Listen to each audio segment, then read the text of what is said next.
Yo.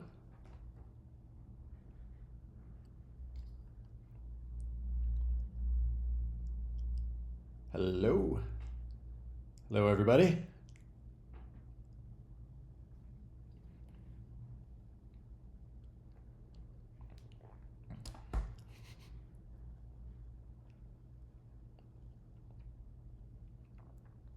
How y'all doing this morning, this afternoon, this evening, the night? Check DM real quick. Well, if I check it here, it's like very public.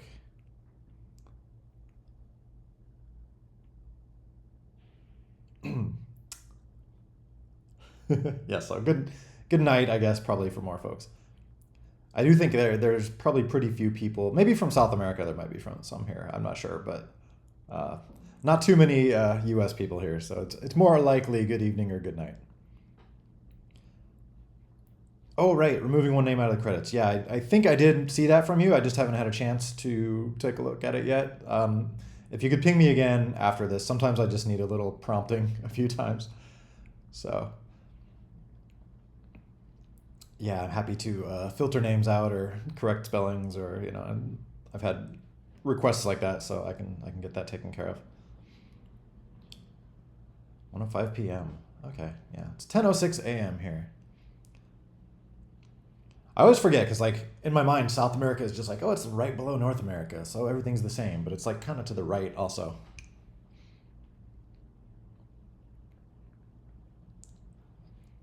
Bomb Squad developer mode. So what sort of stuff would developer mode be? Would this actually that topic had come up of just having like a switch you could flip that would just like give you more nerdy options. So that is an idea. Um, I'd kind of be all for that actually. I'm a big fan of like trying to make things simple for most people, but like having complexity when it's useful or for people who want that stuff.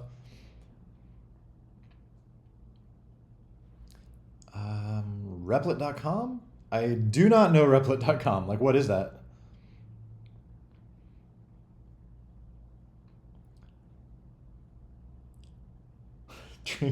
Coffee.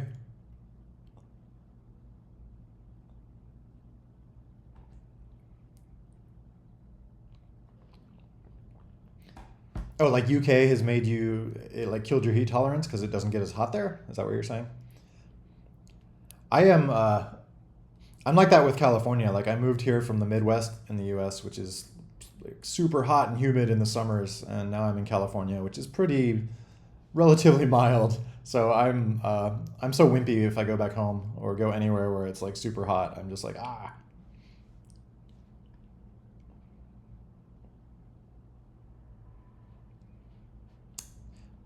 Thinking about update your virtual reality version. Yes, I am. I love the virtual reality version. It's still super out of date. Like right now, there's the version on Oculus Rift. There's there's like Bomb Squad 4 point something on Oculus Rift if you go there. And yes, I would love to update that. It's just unfortunately that's been like not high on the priority list. It's just I have plenty of like bugs to address and distractions coming up, and I'm trying to keep myself on task for getting to 2.0, which is like the eyes on the prize sort of thing. But I don't know. Maybe I'll allow myself a little side quest one of these days and get the VR version updated. Um, well, first off, I wanted to, since this came up a moment ago, our first ever Ballistica.net official raffle is just completed, and Meryu07 is our first official Ballistica.net sponsor for the day. So, round of applause for Meryu07. Is Meryu here? Mr. Sock, hello. So yeah, I speaking of distractions, I got a bit distracted yesterday, and this is some idea I'd had for a while. It's just like a stupid way to for folks to spend a few tickets if they want, kind of like a a lot of websites have like a donate button or something. So I just made this little sponsorship raffle where you can just enter the raffle once per day for 5 tokens, and at the end of the day, it will pick someone and put you on the home page for the next day. So Meryu07 is our first official sponsor.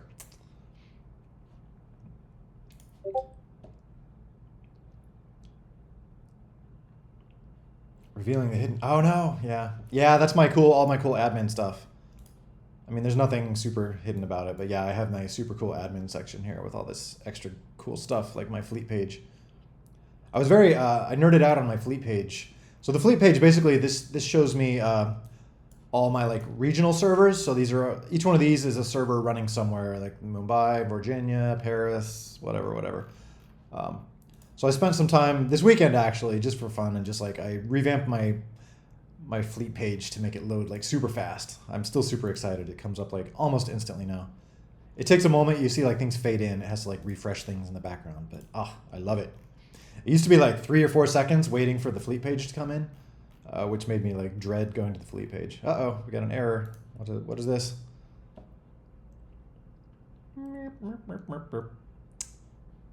Oh, this is just a random one. Sometimes, I think like some, I don't know what it is, like web crawlers or something. They send some weird garbled mess to a regional server sometimes, and it's like, I don't know what this is.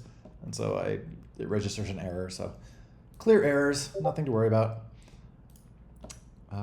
Yeah, let's see what else is here. Yeah, nothing super exciting. There's my send infos. I shouldn't show that because people might post stuff there.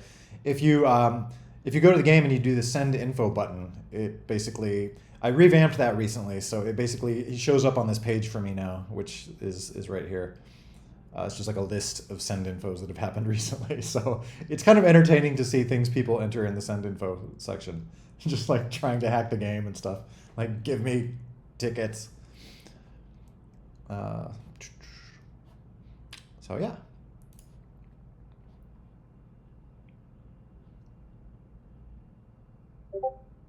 Oh yeah, from India.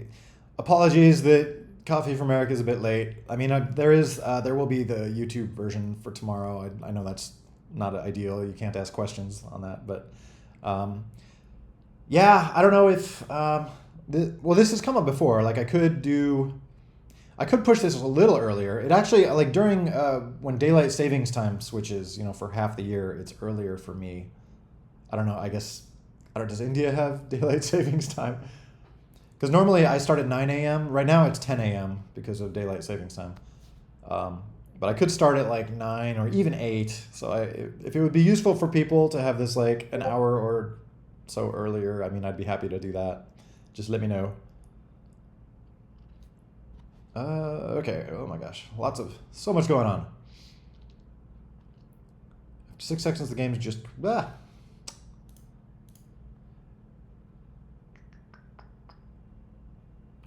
Are you talking about an old version just crashes?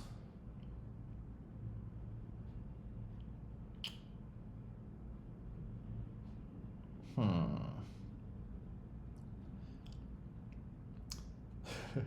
feel like there's like 10 different questions right now about like 10 different topics. Oh yeah, you're doing the you cut. I don't know if I'm saying that. You cut. Yeah, cut. But yeah, I've been seeing all those come in. So yeah, very good job with that. Been like scanning through and approving all those as they come in. So if anyone's doing language translations, I apologize if it sometimes takes me a day or two to like catch up on them, or well, sometimes longer. But I just have to like scan through and try to make sure that people aren't, just submitting gibberish for fun, because that does happen sometimes. I got that like someone submitted like a Hungarian translation this like yesterday, and it was literally just like ASDF. So it's good that I try to keep an eye on it. About tokens, what will be used for tournaments instead of tickets? What about people with gold pass? I'm still kind of up in the air about, because I do want to revamp tournaments. I don't know if it'll be like a timed thing, or I don't want to make it like too annoying. Something just like maybe either watch an ad, or every so often you can just like enter a tournament, or maybe if you enter it once, then you can play it as much as you want. I'm trying to think like what would be a elegant solution there. There might be like some sort of weights or something like that for like maybe just wait to play a tournament, and then once the wait is over, you can play it as much as you want or something, or you can use a token to skip it or whatever. And the gold pass, basically, all the gold pass it just means unlimited tokens, basically. So anything that would require a token is now free. So I'm trying to keep that as kind of as simple as possible, where it's so stuff like the the daily raffle. If you come in here and want to enter the daily raffle, it shows how many tokens. Enter for 5. But if you have a gold pass, it just says like enter today's raffle. There's no token like mentioned or anything like that. So it's basically that. I'm just trying to like have the game work in like free to play mode and kind of premium or pay ahead, one-time paid mode sort of thing. So that's basically what the gold pass is. And not to get into, I feel like I don't want to bore people by talking about monetization too much. I guess it's an important topic, but I mean, it is important for me. Like to be blunt, the game has to make money so I can keep working on it and pay my bills and all that stuff. So it is important, but I know it's like that's not what people care about who are interested in the game. But yeah, the point I was going to make is like, my hope is with the token stuff, I want to design it so people don't feel like they want the gold pass, or like so people don't need the gold pass. Like it doesn't feel like it's a necessity or an upgrade. It's more just like another option. I want to make I'd like the game to feel like very gentle with the free to play stuff. Just like it'll ask for a token here and there, but hopefully it's not going to be like too expensive to throw a token or two at the game every so often. It's not going to be one of those games where suddenly it's asking for like $10 worth of tokens to proceed to the next level. Like I never want it to feel like that. So again, my design goal for myself is that like I don't want to drive people to get the gold pass. I know the gold pass is kind of expensive anyway, but like I want the game to be comfortable enough where people stay on the free to play route as much as possible. Because I've said before, like if there are people who are playing the game for like 10 years and who are big fans of the game, like I'd much rather they pay like a little bit per year for 10 years than pay, a big chunk once and then never again, It's like, because that allows me to like keep adding stuff to the game. It's more like a subscription in a way, something like that, where it's like there's continuous bits of income coming in so I can keep adding stuff and keep paying the bills.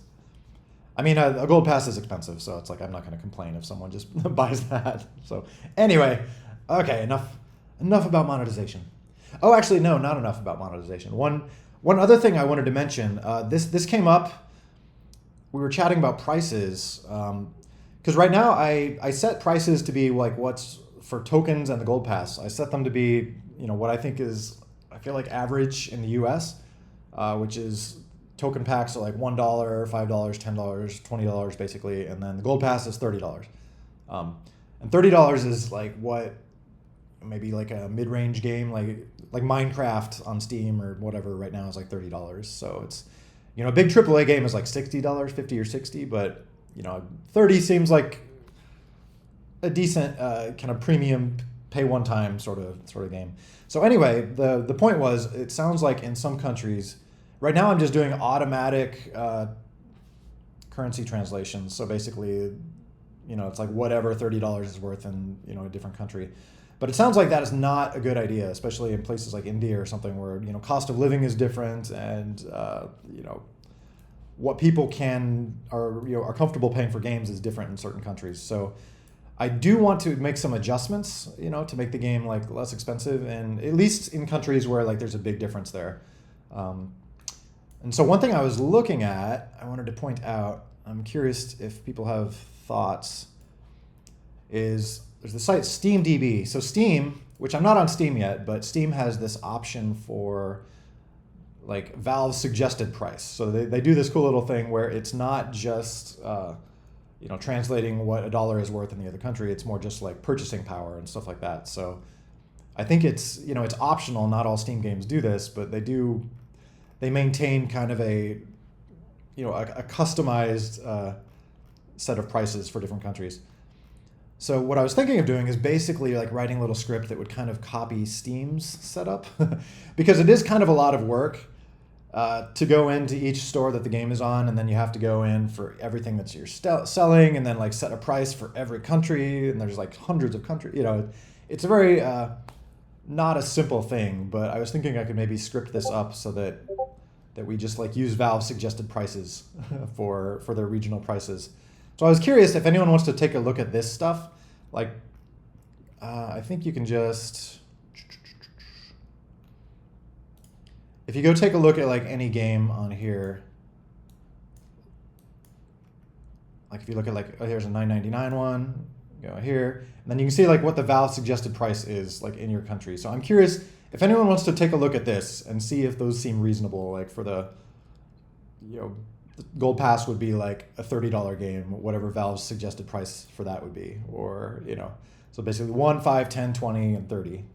So anyway, not to get off on a weird, goofy tangent, but if anyone has a chance to take a look at this stuff, steamdb.info /price changes, and then just take a look at like Valve suggested prices and let me know if that seems reasonable. Because that's my plan, is to like wire up tokens and gold pass to use those prices. So anyway, all right, now enough on monetization. Back to hopefully fun stuff.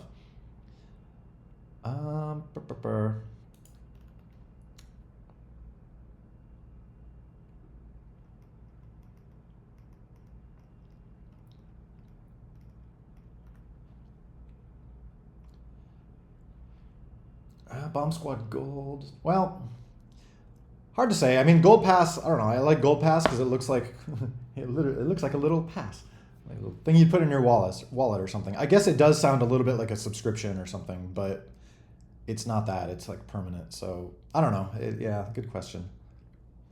Some entries still have Bomb Squad and not app name. So I think for some newer entries, I probably put app name in there because that way it can use like a translated, version of Bomb Squad. If it says Bomb Squad in like 30 different translation entries, then people might translate Bomb Squad differently in each of those 30, you know what I mean? But if it has something like app name here, then we just take like the one proper translation of Bomb Squad and plug it in. So if there's probably, there probably are some old ones that just say Bomb Squad in there, but that's just because I haven't gotten around to updating them.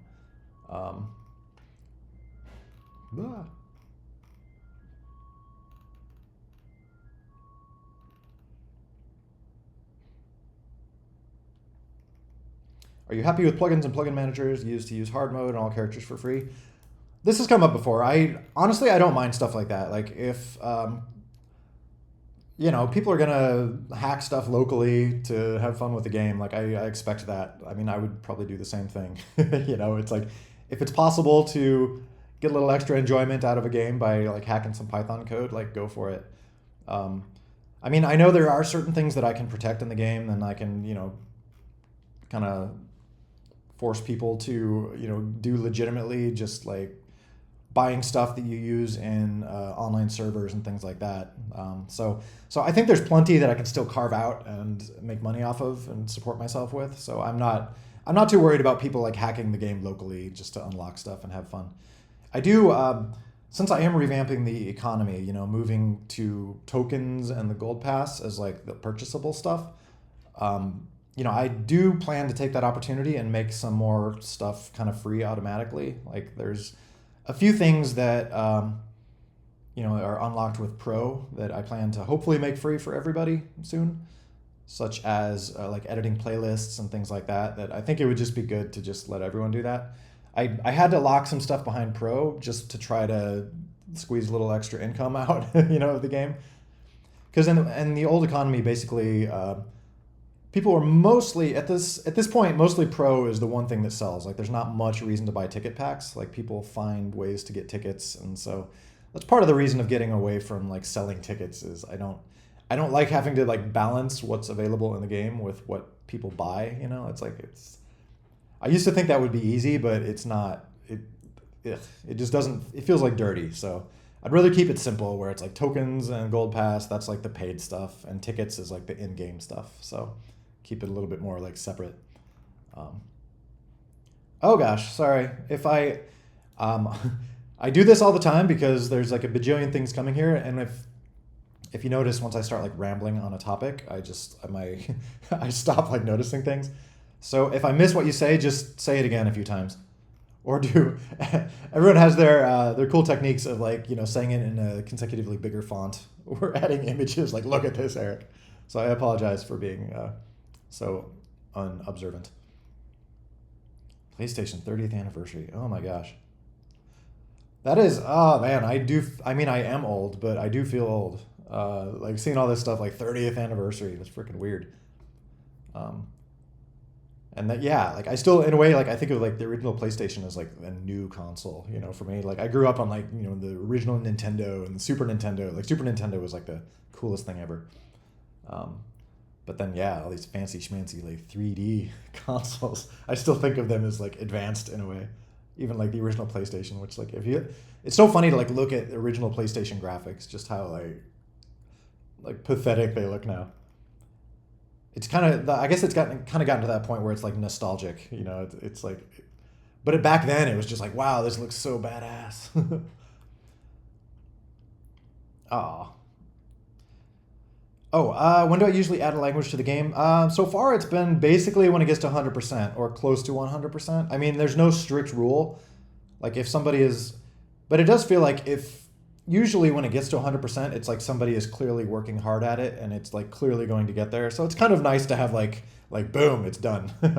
It'd be a little bit weird. Like, okay, you made it to 76%. Let's add it to the store. But like I said, there's not a strict rule. So and especially now, I know that there's testing functionality in there for languages, but it's kind of broken. So yeah, anyone, just a note to anyone, if you're working on a language and you'd like me to add it like before it gets to 100, I can do that if you want to start like seeing how it looks in test builds. New characters and maps. This is Roadmap Seagull could help here, but this is coming in 1.8, which is, oh my gosh, keeps being delayed by these little things. Part of which is me getting distracted doing things like token raffles or sponsorship raffles. But that was only a few hours out of yesterday, and it was I just really wanted to do that. I thought it would be fun. Plus, like this last week or two has been a lot of just like little things, like little, not distractions, but like little bugs. And like there's the weird connection issue I've been trying to fix that some people are having, or that like Apple was having when I submitted the game to the Mac App Store. It's currently like 1736 is still not on Apple because they're running into some weird like can't connect to a regional server issue. So I'm redoing some code in there, trying to like make that smarter. Or yeah, as normally happens, I'm trying to like add some debugging and stuff, but then I'm like, I should just like redo this code to make it better. It will be better though. I think I'm gonna like redo that code so maybe it tries to connect to multiple regions at once, and then whichever one it connects to first, it goes with. So then hopefully whatever Apple's running into, maybe it'll find a region that works. But anyway, yeah, this last week or two has been a lot of little like side quests popping up. So unfortunately it has kept me from my main quest, which is finishing 1.8. Even like adding tokens, that is kind of a side quest, because the reason I got on tokens was because I was adding asset packs. And I wanted to allow people to like add more storage to asset packs, but to do that, I needed to add tokens so that because I can't give people like infinite storage for free, because that gets expensive. Servers are very expensive. So then I wanted to add tokens, and then now that tokens are in there, I feel like I should just go ahead and finish like converting the economy over, because it's confusing to have like ticket purchases and token purchases side by side. So. This is like the story of my life, where just like one little thing comes up, which leads to another little thing, which leads to another little thing, and eventually I'm like 5 levels deep, and I've like forgotten what the first thing that I was supposed to be doing was. But just keep coding; it'll get there. Okay, read and respond. Eric, take a breath. Hi. Plan on fixing the test translation changes in game. So I do have a plan for kind of a modernized translation system, and this is going to be built around workspaces. So in the same way that asset packages work, where I want it to be possible for everyone to build asset packages, I also want it to be possible for everyone to build like translation dictionaries, or I don't even know what they'll be called.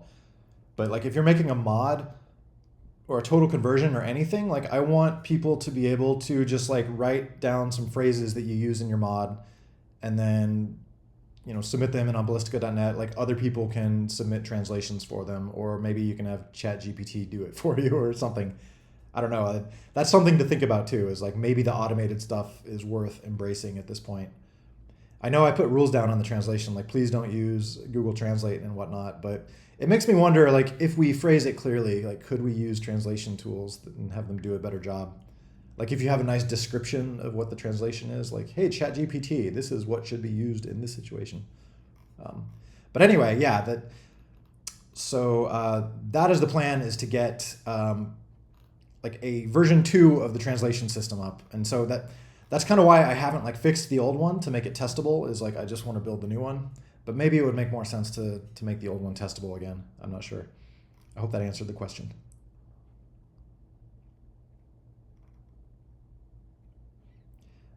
Because yeah, right now it used to be where you could download you can still download like a Python file, because the game used to read translations as Python files, but at some point I switched it so they're like just JSON data files now, because that was more efficient.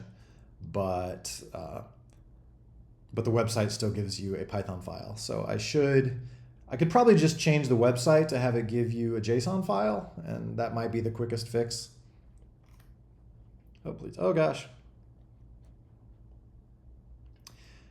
I mean, you can, if you're a little adventurous with Python, because it's basically, if you look at the game has JSON files. So if you look at if you go into the game, grab it on GitHub or whatever, source assets, data, a little redundant, languages, you'll see these are all the languages for the game. So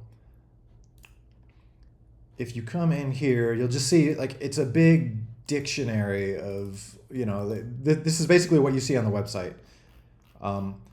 And if you download one of those test translations, like let's see, come to Ballistica. Oh, this is, thanks Sock, this is now on ballistica.net. You can get to translations from here. So translations, and let me go to, let's do Pirate Speak, because that's the best language. Okay, do Pirate Speak. Come to the bottom, and oh yeah, do the language test download thing, and let's now bust this out, and you'll see this is a Python file that you get from there, which is very, very similar. This is a JSON file, this is the Python file, so it's the exact same data. So if you're a little adventurous, this would be like 3 lines of Python, or maybe more than 3. It wouldn't be too much to basically translate this into a JSON file. You just have to load this dictionary. Yeah, you'd load this dictionary using JSON, and then, in Python, you'd load this dictionary and then spit it out to a JSON string and write it to a file. So that's basically it. And like I said, I should just fix the downloader so it does that for you, but if you're feeling slightly adventurous in the meantime, you could write a 3-line Python script to do this too. So yeah, you would just ignore that coding part, and ignore the values part, and then it's like you could almost just use the file as is. You can see it looks very similar, but there are a few things, like Python code allows single quotes for strings. JSON code does not. It has to be double quotes. So, it's not, you can't quite use it directly. But even you could maybe hack it. If you replaced all the single quotes with doubles, this would almost be proper. I'd wonder if that would be proper JSON at this point. Be very close. There might be some weird slight issues. Oh yeah, there's going to be weird escaped things. Anyway, well, enough on that, but I hope that kind of clarifies what's happening there. Close without saving. Yes. Okay.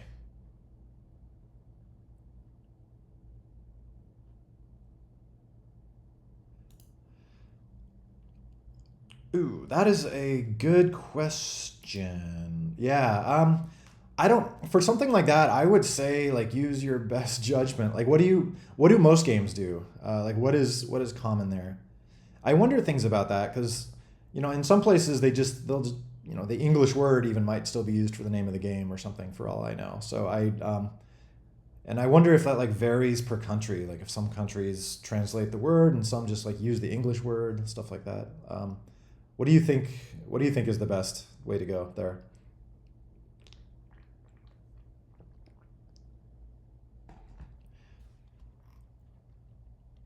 Because I was wondering about that. There was something I was wiring up like Game Center or I think it's like Apple's game service that's within the game, and I was going to some web page and it was saying like in other languages just call this Game Center, like don't translate it. So it was kind of interesting like to see that how you translate certain things or don't translate them.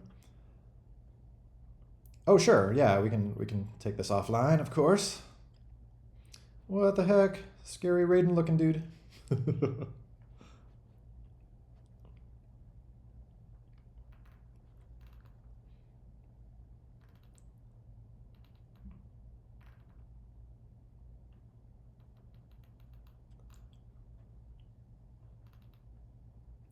All right. Well, yeah. Maybe I'll try to make a mental note to maybe fix the test thing after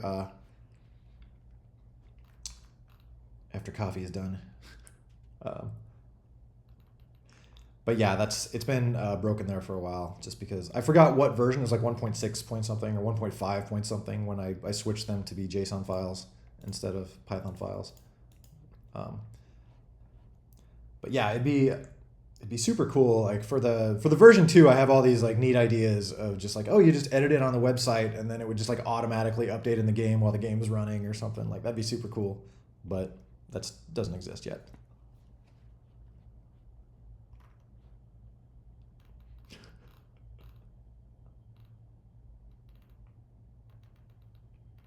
VS Code, open everything. I'm still an Emacs person. VS Code is super cool, but I'm still stuck on Emacs.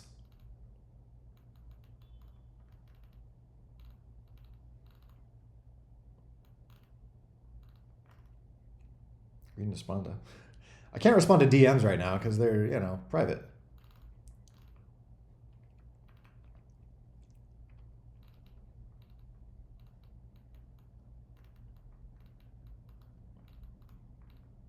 Okay, I'm scrolling up too far, so just post messages again if I haven't seen them. Do changes apply? I have to verify it. So whenever you submit a translation, it comes to my inbox. Basically, it says like, "Hey, someone submitted a translation," and then I have a button I can press, and it will show me like translations, like Google translations, reverse translations of what you entered, just to make sure that it is like somewhat close. That way I can avoid, like Spanish translation submissions that are just like taco, things like that. But yeah, so basically I have to like scan through it and hit approve, and then it will apply that. Yeah, and then that goes out with the next like game update or whatever. So it just like it applies it to like my local copy.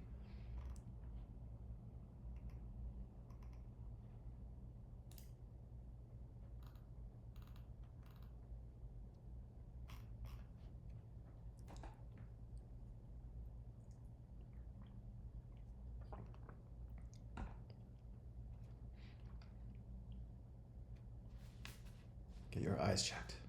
Is that to me? I probably do need to get my eyes checked. I'm getting old. I've been very lucky. I'm, being as old as I am, my eyes are still pretty good. I probably need glasses or contacts here at some point.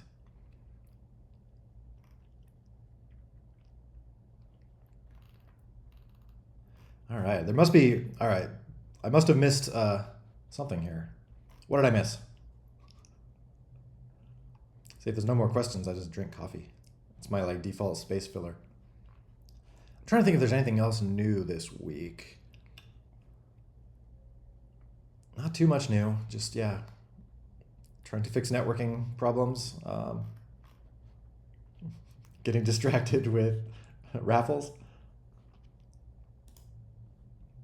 Missed this? Like this? I did not miss that. With this crazy cat thing. Hey.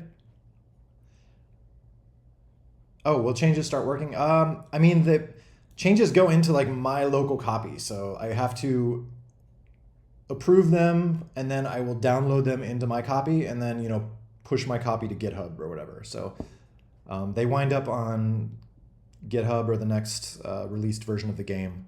They aren't like live in the game immediately or anything. I thought of doing that, like some sort of system where the game would just like download new translations dynamically, because that would be doable and it'd be kind of cool. But that scared me a little bit, because if somehow I like released a broken translation or something, and then every game downloads that and breaks, it's like that. It's like that situation this last week with, you know, like billions of computers dying at startup. Like, I don't want to run into that.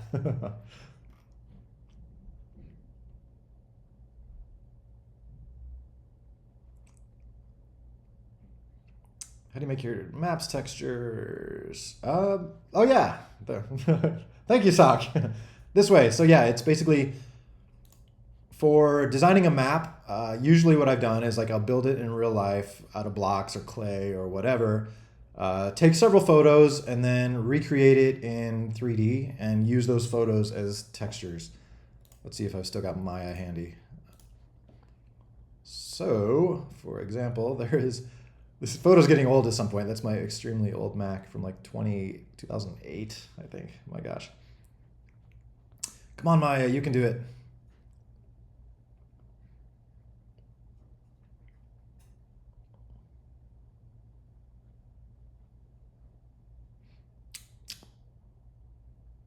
Or not. Did I turn off? Oh, no, there it is. All right. Just when you thought Maya had given up.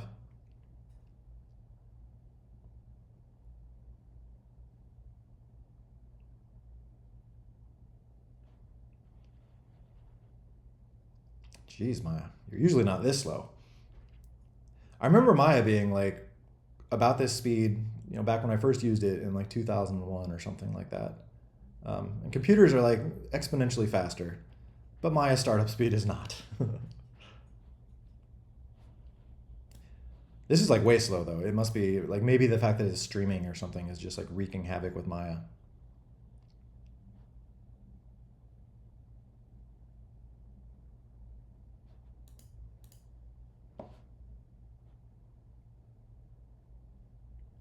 Victorian.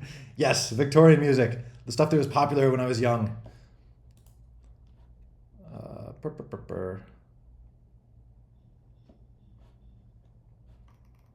So anyway, ta-da! Okay, and then, so yeah, start with old photos like that, and then, yeah, come in and just build meshes out of them and use the photos as projections. Whoa, forgetting how to use Maya.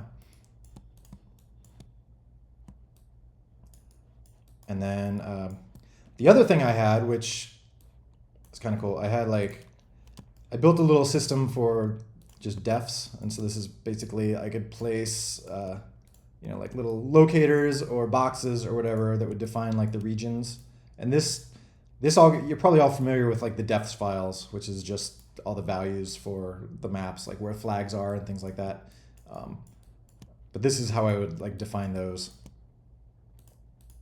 Just having these silly locators, which I cannot select for some reason. So basically creating these guys, and then my goofy little UI I made here, which is looking super broken these days. But it used to look not broken. And then this would just let me like tag different things to be exported. Like this is a box, blah, blah, blah. Or this is, yeah, points, blah, equals blah. So anyway, so yeah, that's how the game is set up. Hello, Roadmap Seagull.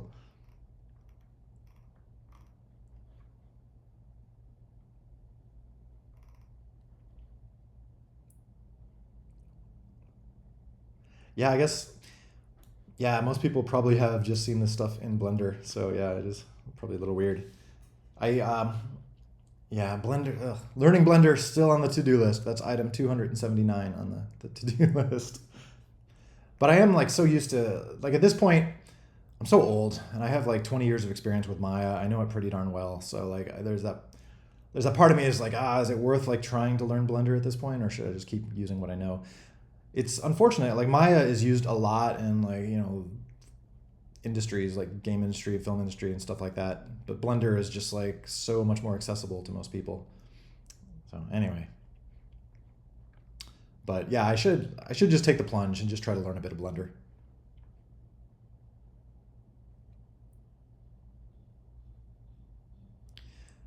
But yeah, the UV mapping is tricky.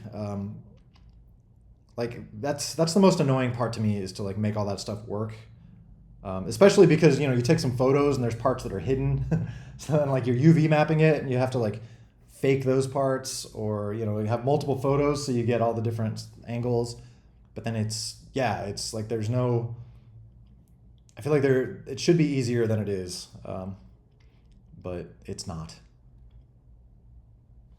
Yeah, Doom Shroom. That was also made in real life. That was a small little chunk of clay about this big, and then like weird little twisty other things in the background.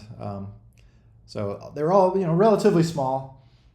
I try to make everything as much as possible in real life. You can see, my latest. If you didn't see this last week or whatever, there's the gold pass. Hooray! Or yeah, tokens too. Like here's a stack of Bomb Squad tokens right here. If you can see, there's I modeled like you can see they're all very consistent, of course,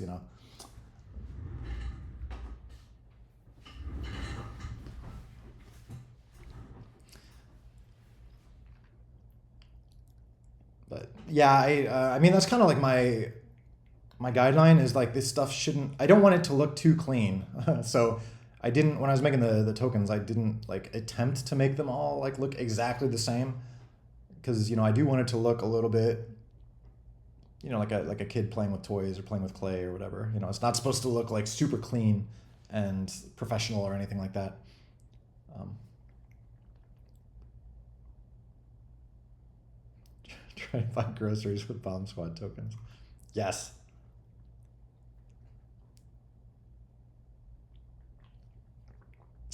Gold Pass giveaway when? That's a good question. Like maybe that could be a cool prize for, I don't know, a big tournament or something like that. I mean, I know it's I mean, I guess that I've given away probably like the $20 token packs or the big token packs at some point. So it wouldn't be that different than has already been done.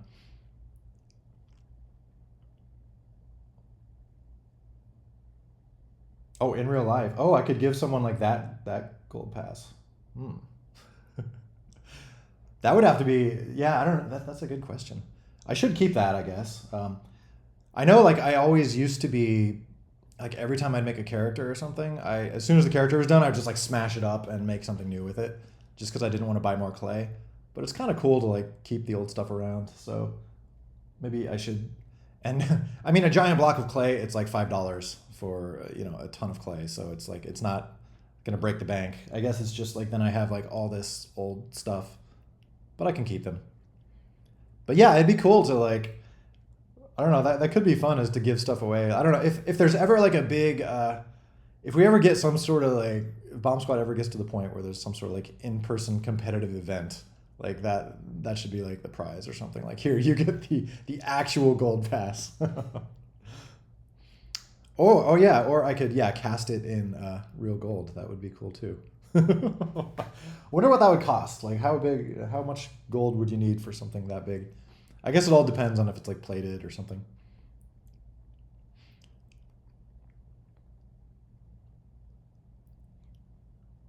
But yeah, lots of fun ideas there.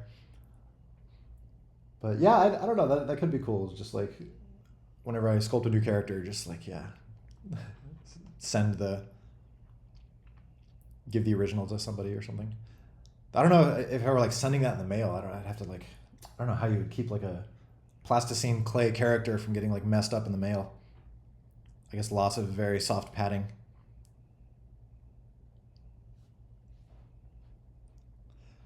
Yeah, it's a bummer that.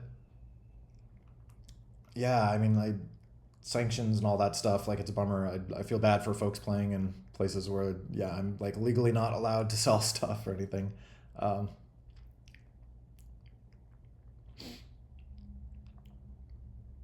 There will be, I do plan to, you know, for some stuff where tokens are used, like I will wire it up so like ads can work for that stuff too, you know, so for entering a tournament or something, if it requires a token at some point, like an ad will probably be an option too for people who are able to watch ads.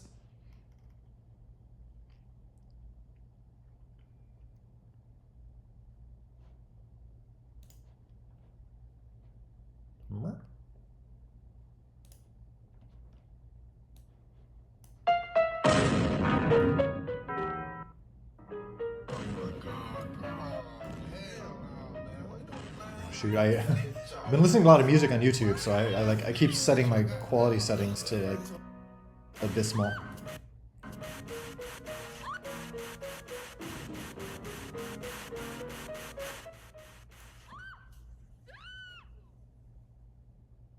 Oh, there's a long video. What is this?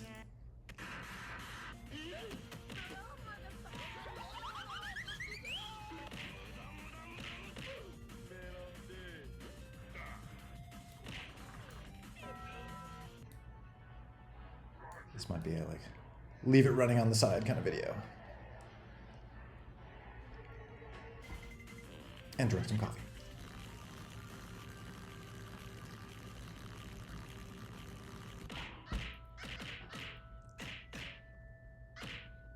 What do y'all use for like video editing and stuff like that? There's so many like cool edits of stuff these days. It seems like.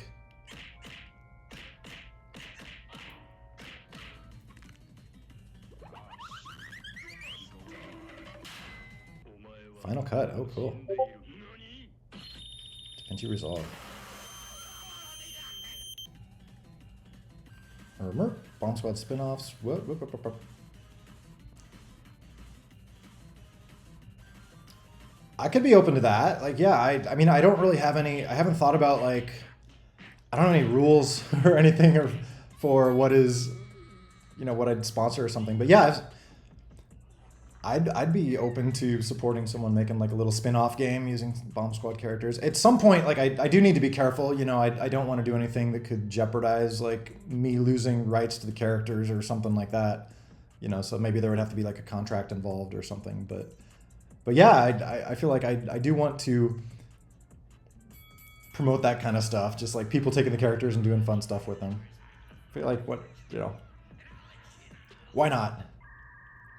I know like the game itself, like most of the code, aside from, you know, the internal stuff like accounts and things like that, like, you know, I've open sourced most of the code. You know, the artwork is still technically copyrighted, but, you know, I want to kind of treat it as if it's open source in a way, just, you know, kind of make it free for people to do fun stuff with. I just have to, like I said, I got to make sure I dot my I's and stuff on the legal front if needed.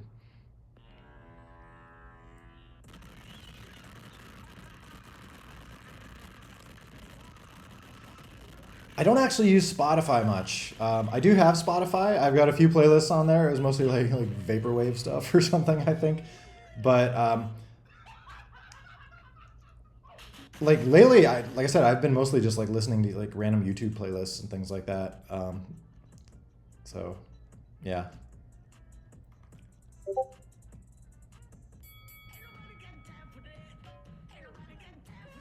Yeah, that could be an idea. I mean, again, I haven't really like gotten, you know, come up with a plan. My first goal is to make it so spin-off is like 100% viable for all the platforms and things like that. You know, like right now you still can't, or you know, I need to, you know, write a tutorial and stuff like that and get the Android version wired up and things. So that spin-off is actually like something people could use easily for a full game. And also using it for myself for redoing the remote app. That's still on my to-do list. So. Lo-fi. I was just talking to my buddy last week who was visiting about lo-fi stuff. I had like... I do, yeah.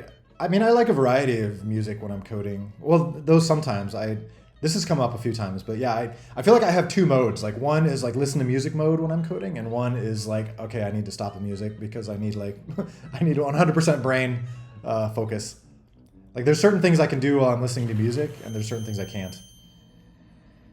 Are you guys that way? Like, I don't know, if you're doing scripting or coding or things like that, do you ever find you have to just like, like you need some extra power boost, like turn off the music?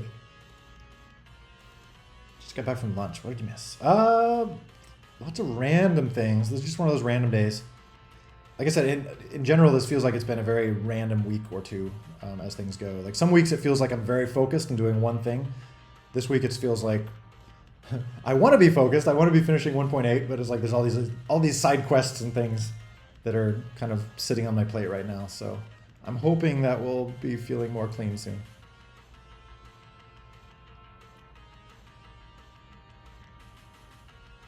I do love old video gamey sounding music. I do sometimes listen to just like old video game music, period, just when I'm working. Like Donkey Kong Country. I love the... Go back to my old SNES days. I love the Donkey Kong Country soundtrack. It's just very chill. Oh yeah, certain things. I do love some days when I just have very like mindless stuff to do, just stuff where I can just like put on music and just like zone out and just do some like lightweight coding for 2 hours or something, you know, where it's like I need a little brain power, but not too much. Yeah, game music is music. Yeah, exactly. Any unreleased progress on asset packages in the last 2 weeks? Unfortunately, no. Like the last 2 weeks has been basically trying to deal with weird regional network connection issues, fixing a few things from tokens, and yesterday for a few hours getting distracted on adding the daily raffle. So yeah, I don't know where this, time goes too fast, man. I was a little frustrated on like the regional connection issues. Actually, going on that topic, like I know there's certain places like Iran where connections are weird, and Apple, where, you know, that's why my Apple version keeps getting rejected, is because they're having weird regional connection issues. Is anyone else having that? Like, is anyone running into the like locating regional server screen and getting stuck there? I'm curious if this is like a general problem with the game or if it's more just like certain areas. I want to fix it regardless, or at least like do whatever I can to fix it. I mean, I need to fix it for Apple because like if it's not working for Apple reviewers, that's not good. I have still not found out what the issue was. Basically, right now I'm going in and I'm trying to like just clean up some code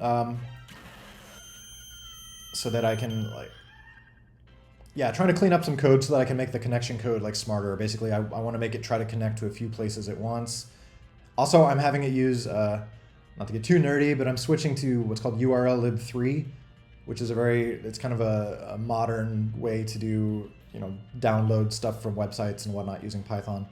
Python has built-in stuff, which is like the original, it's called URL-lib, but it's pretty kind of old and janky, and the more I'm reading about it, it sounds like I shouldn't be using it. I should be using, there's like requests is a commonly known one, but there's also URL-lib3, which requests actually uses. So I'm planning on bundling URL-lib3 and using that for all. Oh yeah, here's some of my.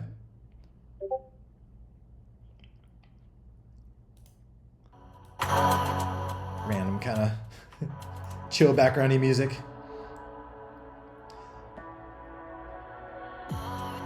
I should play Donkey Kong music. Let's see.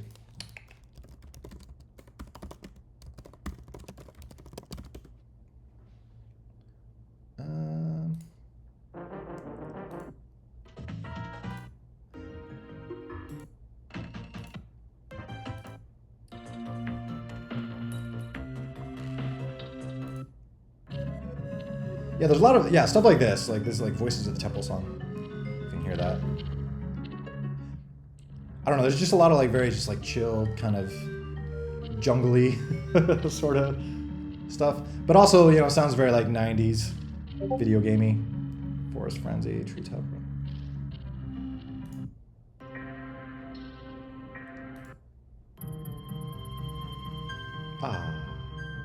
Where's the aquatic?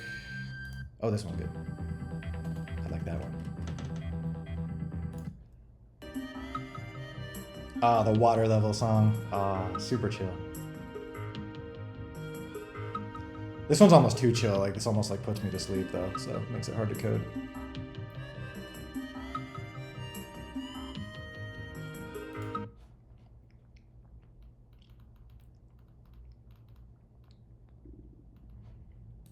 Ooh. Original version?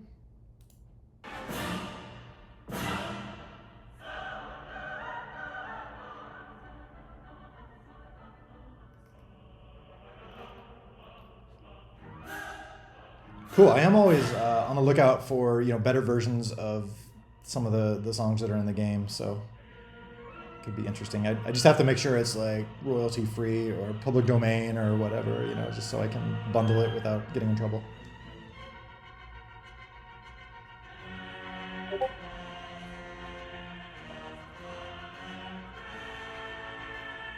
All right, see you in a bit. Enjoy your dinner. Erica Banger song, what was that?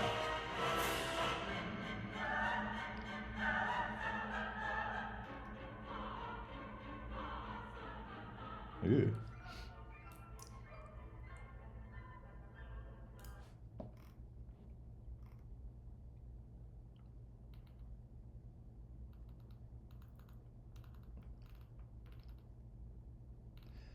But yeah, I need to...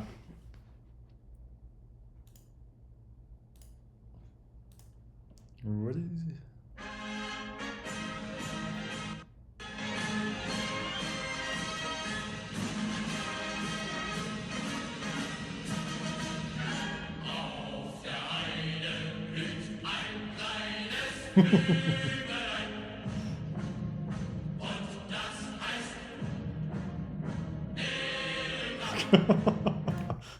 Oh, geez. Oh, right. Oh, yeah, I gotta be careful. Dang it. Yeah, that happened to me. I mentioned a few weeks ago that for the first time is, yeah, YouTube was, yeah, like saying it would like block the video. But yeah, I poked some button to say like, okay, just strip the audio out of that section. So I think it went through, but I may have to do that again. We'll see.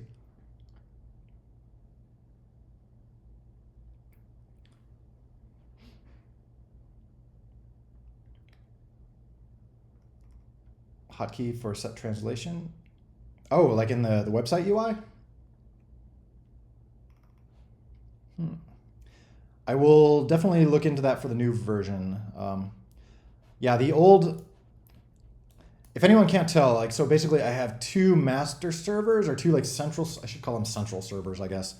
So there's Ballistica.net is the new one. So this is all my work in the last several years have been on this one. And this is what V2 accounts are on. This is what all the new stuff uses.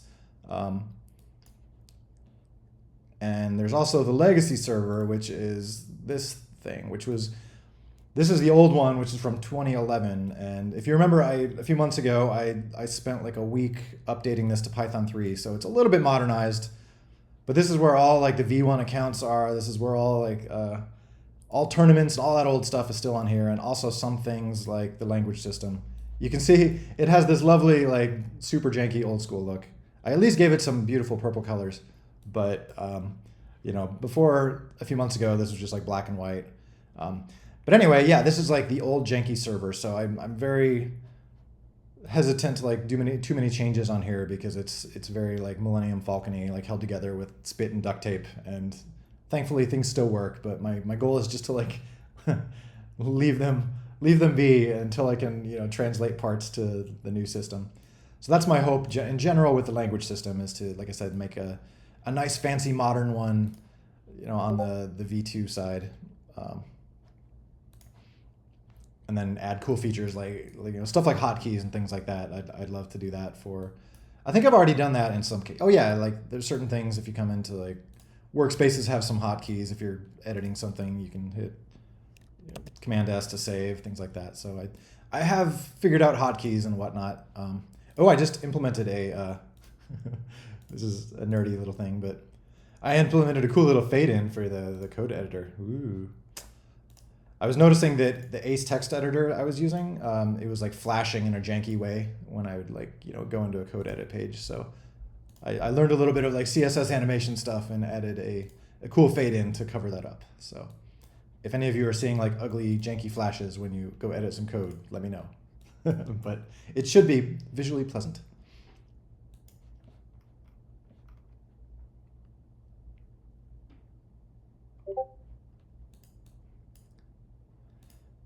Yeah, that could be a good idea. As I mean, I do expect, Ballistica.net will hopefully be kind of growing into a bit more of like a hub, not necessarily like a social hub, but just there'll be more stuff here, especially as like I said, as things come online, like being able to come like make your own translations and stuff through as workspaces. Then you might share them with friends. Or one other section that will probably pop up here is like testers. As soon as I get back to the asset package stuff, like if you publish a test package, you'll have a set of like testers, which are just basically almost like friend accounts, just other accounts that can access that set of stuff. So there'll probably be like a testers page here. So yeah, any other like links that would be useful or things like that. We can certainly keep adding that. Probably one of the next things I want to do is just an account viewer page. Like now that we can see Meryu here, it would be great to be able to click on his name and see info about his account. Just like there's not much info right now, but still it'd be cool to, I want to wire up some sort of just like player account viewer. Also for nefarious reasons too, like if it's only a matter of time before somebody wins the daily sponsorship and puts a curse word as their name or something like that. So I need some sort of report this player button, stuff like that. Got to get the standard things wired up, or ways where you can flag a inappropriate player tag, stuff like that.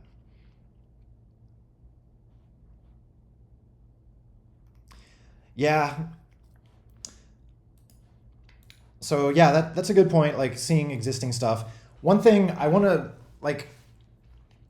to be a little bit slow on that, or not slow, but I do like part of my design goal for moving forward with squad system and stuff like that is, I mentioned this before, like the idea of having like leagues, and each league could have its own, potentially even its own currency. I'm still thinking about that. But like basically all the classic stuff, all the existing, Bomb Squad leagues and stuff, that would all be one like league in the new world. A league would just be something that I want it to be moddable, so I want people to be able to make their own leagues. But so it might be something where like each league has its own currency or its own unlockable stuff or something. So it might not show all of that like at the top level, because there could be a lot of it. It might just be like let you browse to different leagues and then you can see like your currency for that league. For Ballistica.net itself, at the top level right now, I do have it show just tokens and stuff that applies to everything. And this will probably apply to other games too. Like if there's other Ballistica based apps or games, I plan on having them use the same token and gold pass system. So that's kind of why it's safe to show this stuff at the top level, I think. But for individual things like Bomb Squad Classic or other leagues that might pop up, like with tickets or other currencies, like that might be found in a different place. So that's kind of up in the air still a little bit, if that makes sense.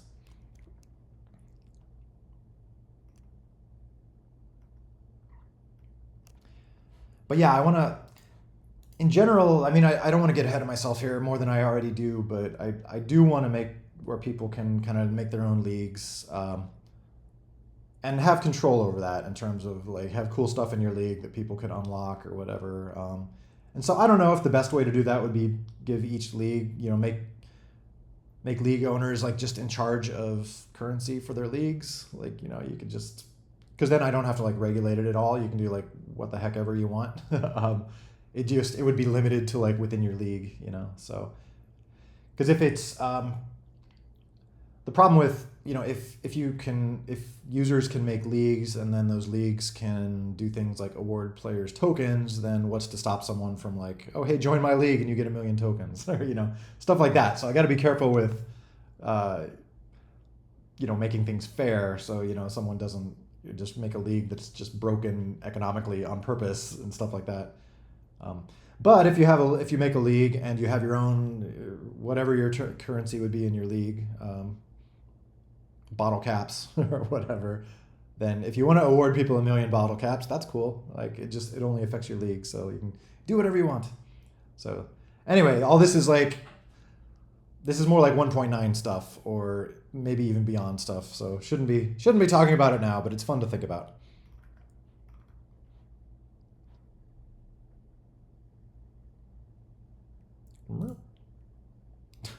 Oh geez.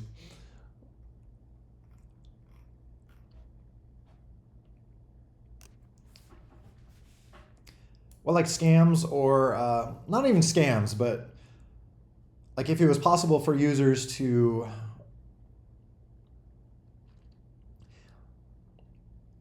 just the same as I don't want to make it possible for people to just write, not even a scam, just a league where hey, join my league and you get a bajillion tickets if you sign up for this porn site or something, or yeah, so I just need to be careful about like making it possible for users to give out currency that is used elsewhere in the game.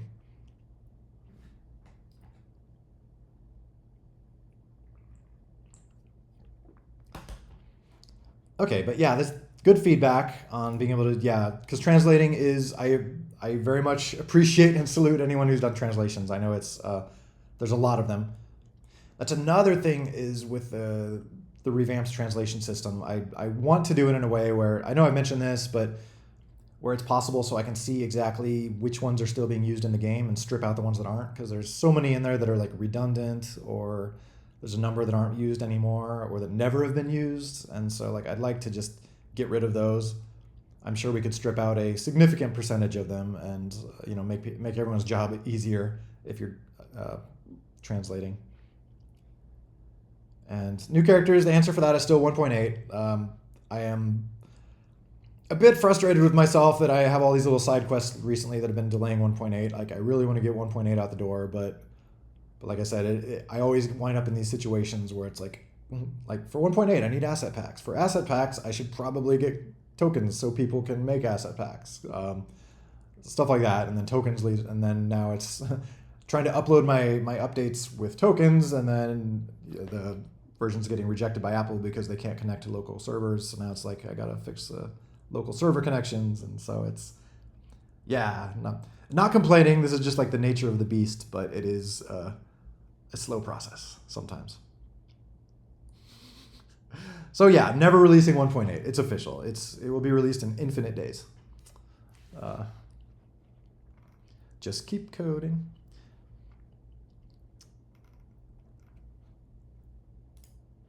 There.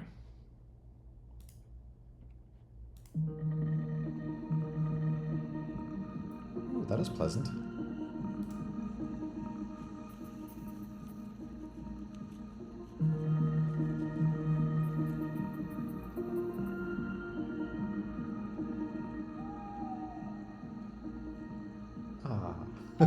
That's very fitting for Eon, and like that, or just that kind of ambiance. I like it.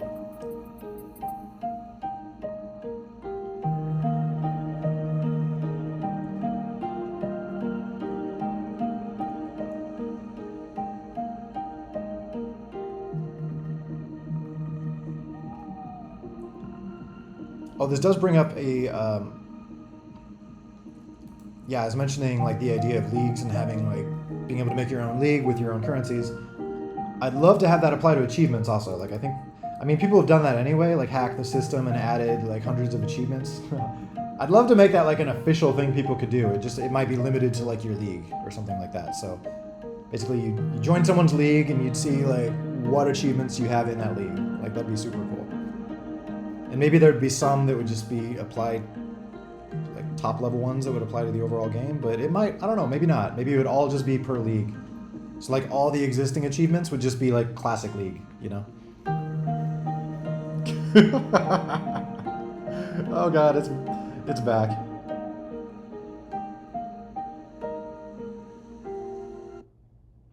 Very cool stuff. Bravo.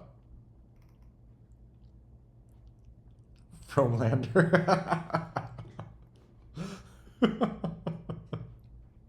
Uh,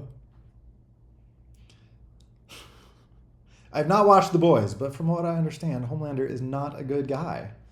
I don't know if I like that comparison. Actually, it's pretty funny looking.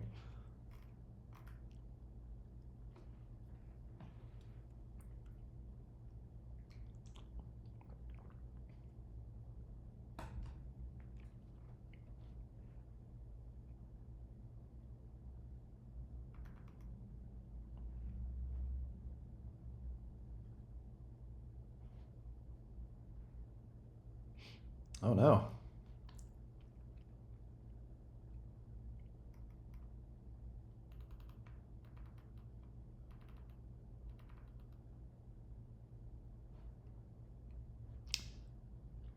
Ah yes, hats. Hats.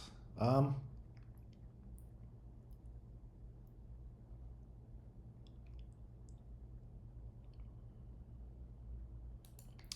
yeah, I mean this talked about this. Like I would love. I definitely do want to make more variations of characters. Like there's a question of whether the right way to do that is adding things like hats that you can apply to any character, or whether it's just like specific skins for specific characters. You know, like maybe having Wizard here with a stars on his robe. You know, something like that. Because I don't want to try to make things too generic to where like you know any hat could be applied to any character because then it might like limit character designs. Um, but maybe that could work too, just like to a limited degree. Like maybe only certain characters could have hats or something. I don't know. What do you guys think? Would you be more in favor of like piecemeal things, like buying hats or backpacks or whatever for and assigning that, or just having more like unique skins? I guess there's no reason you can't have both. But yeah, my thought is for 1.8, like my first plan is having yeah, basically like different skins, just like yeah, a bunny with spotted skin or something like that, or like slight variations on like I said, like the wizard with stars on his robe, or yeah, who knows, like a agent with a striped suit. I don't know. A dark wizard. Though that almost sounds like a different character. Well, yeah, maybe it could still be the. But yeah, like there's some characters that already have hats, so either I'd have to redo those characters or just disallow them. Like the wizard, would you be able to give the wizard a different hat? I don't know. Rubber duck wizard. Grumblemort. Yes.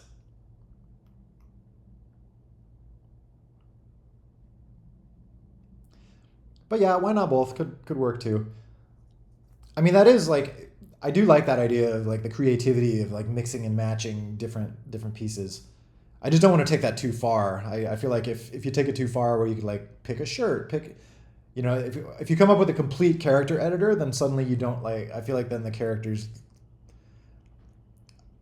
well, I feel like they lose their flavor a little bit. I mentioned this before, where I like everything being identifiable. Like if you're sitting on a couch with friends playing the game, being able to scream like "Stop the skeleton." You know, like no one wants to scream like "Stop the dude with skeleton legs and a wizard hat and you know a fairy like dress on." I don't know. You know what I mean? Like it seems like it can be a downside if things are too arbitrary. Ah, gotta go. All right. See you, sir.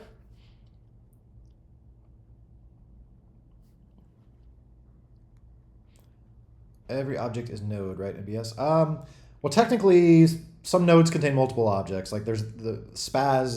The spaz character is just a node, which contains a bunch of things. So nodes are just kind of like arbitrary organizational things.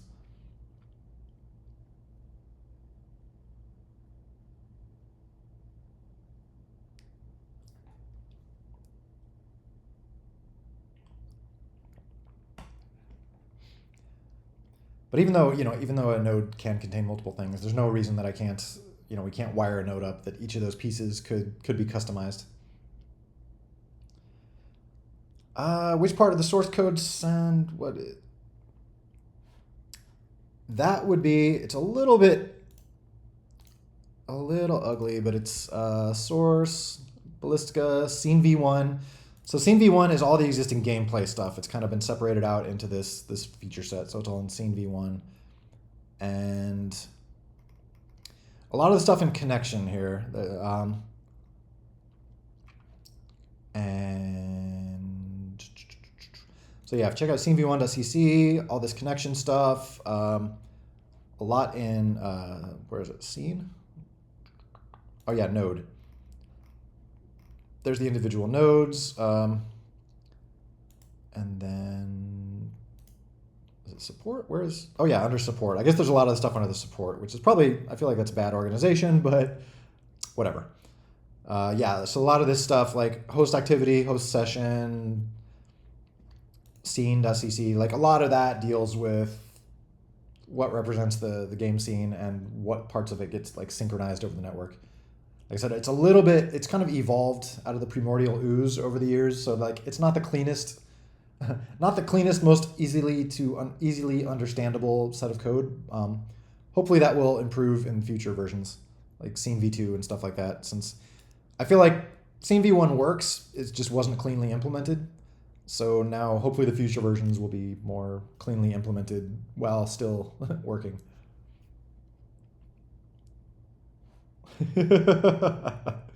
Yeah, exactly. It's been a big challenge with the game, just trying to like make improvements on a code base, which is very much like in use by tons of servers and things like that. And if something changes, it probably breaks a lot of things. So it's been a very big challenge to try and rejigger things slowly so that I can, evolve it over time without breaking all those existing things. I mean, a lot of people would just make a new game, like not try to maintain compatibility and just like make Bomb Squad 2 and forget about all the existing Bomb Squad players. And maybe that would have been the right choice. I don't know. But I'm trying to do it in a more slow but backwards compatible way. Yeah, who knows if that's the right choice or not, but we'll see. But I do feel pretty good. I know like a lot of this other stuff that's happened during 1.7, like the breaking things into feature sets, like I feel pretty good about that in terms of, now I can, add scene v2 and things like that without breaking the old stuff. Back in version 1.6, like that was just not possible. It was just like a big, giant, tangled, monolithic piece of spaghetti. Now it's like small, tangled, monolithic pieces of spaghetti. So we can add a new spaghetti ball over to the side without interacting with the old spaghetti balls. So it's still spaghetti, but it's smaller pieces of spaghetti. Making myself hungry here. Is that a Brawl Stars character? Like what's this from? Sorry, I'm... Where? Oh, cool.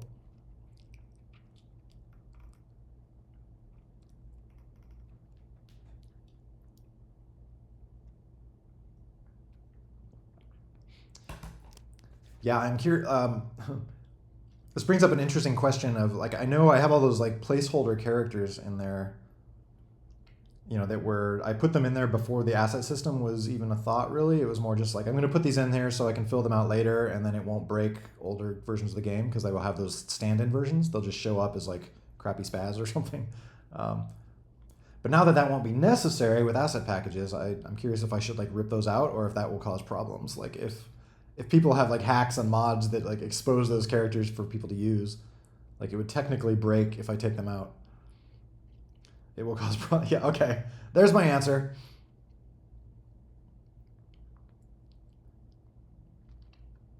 I mean, it's probably fine. I can leave them in there or, just have some sort of... I could do some sort of smart routing or something like that. Like one thing I'm going to have to add for 1.8 final is... if you all saw like my asset package demo the other day or the other week, it's been a few weeks now. I do plan on having all the assets have kind of new, more modernized names and being under subdirectories, just so they're more organized and scalable and whatever. But the old names will still work. It will just like be mapping them to those new names. So I will have to come up with some big giant mapping in the game somewhere. So that means it could do something like that for like the old unused characters. It could just be like a mapping where it's like if you access this texture, it'll just point you at like Spaz's texture or something. So there might be ways to like strip some of that data out of the game without actually breaking it. Todd McBurton. I still want to make Todd McBurton. He'll probably be like a 1.8 download. That's the idea with that character, Todd McBurton, is well, my brother's name is Todd, and in Bomb Squad 0.6, like back in the day when I had all the celebrities and stuff, Todd was a playable character in the game. And just to mess with my brother, I just made him like, he was wearing like a white wife beater, just looked super trashy, and had my brother's head and just ran around, you know. But then I wanted to transform that and like kind of keep the reference to that, but update it into like an 80s action hero character or something, but still have like the wife beater. So that's why I was going to have that kind of be like an homage to Jack Burton from Big Trouble in Little China. If anyone has seen that, it's an awesome movie. But yeah, like Kurt Russell, like a iconic 80s Kurt Russell. So that would be Todd McBurton. Would be like 80s action hero dude, but also a slight homage to my brother's old character. So anyway, yeah, lots of thought going into these.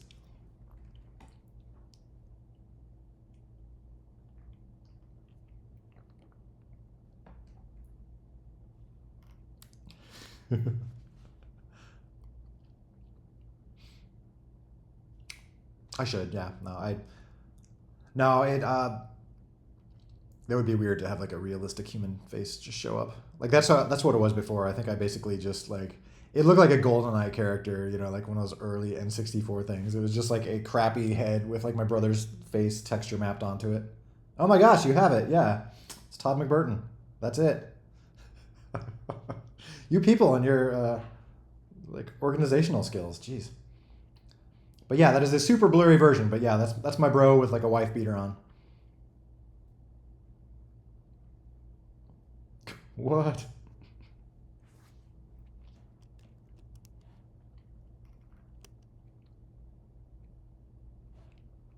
But yeah, back then it wasn't Todd McBurton. It was just Todd.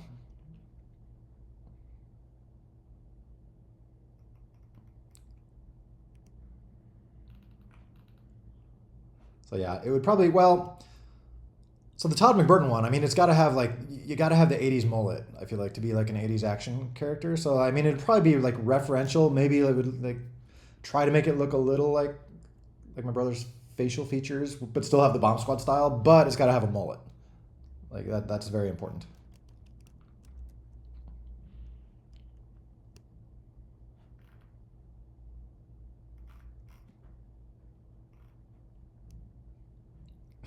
Ooh.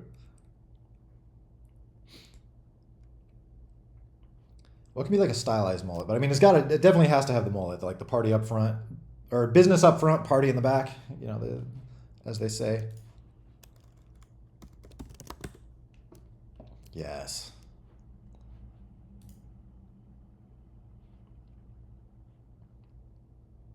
Trying to find like the best mullet example.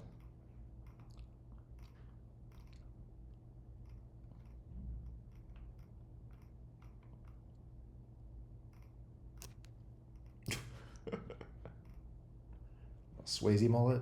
Oh.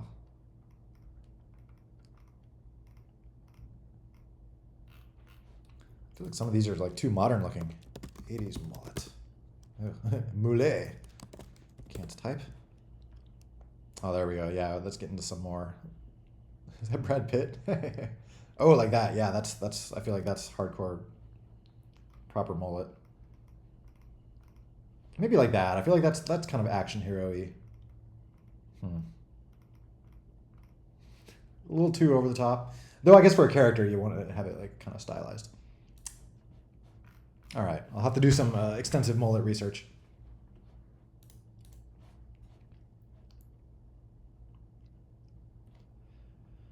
and plans to move node parts to the Python layer for scene v2 using attachments.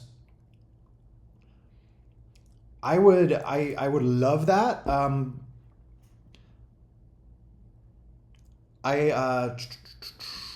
Yeah, my dream is to have like a completely kind of open-ended system where, yeah, you can basically create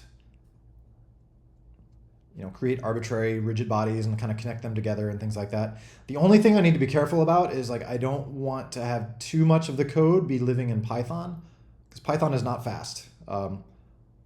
So the upside of having it happen in C++ is that we can have a lot more bodies and things. Like I feel like if Spaz, as he is right now, has like 16 rigid bodies or something like that. Like if each of those was positioned and attached via Python code, like I don't think the game would run on a phone. So like there's a balance there, I think. It might still make sense to have some like building blocks, like a Spaz node that does all of that itself. But it could be cool to have the option at least to do it purely through Python code or something. Or if someone wants to make a mini game where it's like a completely different customized character, and they just want to do it with Python, like that should be possible.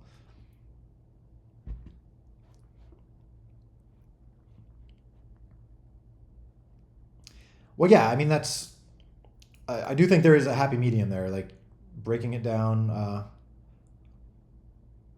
I mean, you could break it down in any number of ways. I mean, you could almost have like create a character ARM node or it wouldn't necessarily. I mean, obviously, it wouldn't be doing the rigid body simulation in Python. Like that would be insanely slow. That's always going to be in C++. And if it's elegant enough, I mean, like if there's not too much Python code involved, where it's just like translate, create body, attach body to this body, translate, create body. If it's a handful of Python calls to basically set up a rig or something, like that might be doable. It's all just about like trying to make it efficient, like finding a balance between efficiency and control,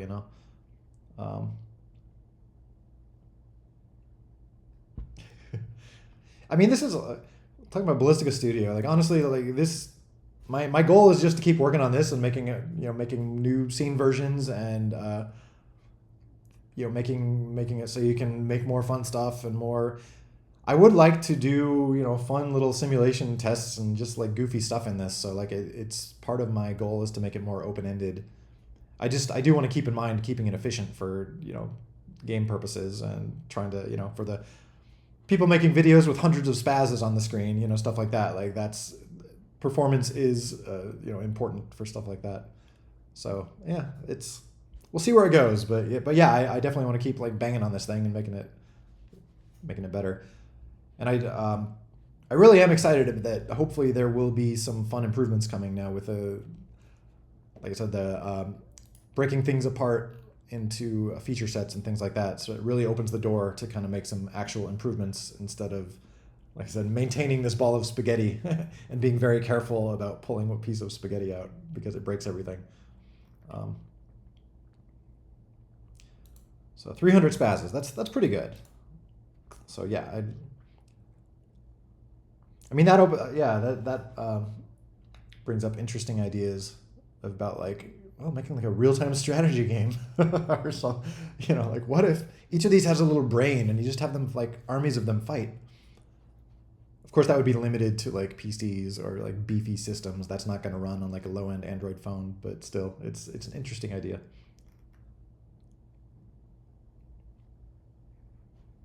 Oh my gosh, that is pretty horrific quality. It does look epic though, whatever's happening.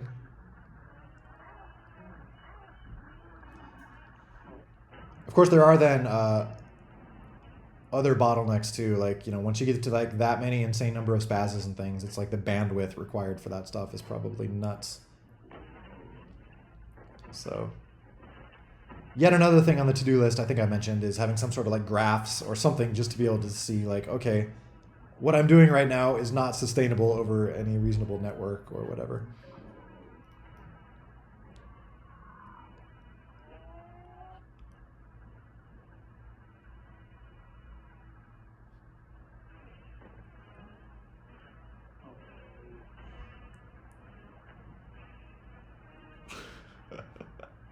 Make test input spaz bots.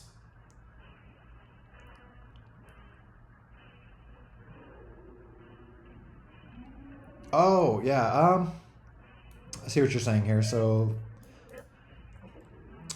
I mean, that could be possible. Like that would be fun.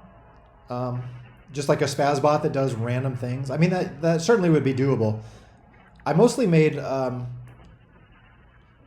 part of the reason I did the test input stuff the way it is to test things like players joining and leaving the game. You know, so basically simulating a controller plugging in and pressing random buttons and then unplugging. Just because that like stress tests the game's ability to handle people coming and going and things like that.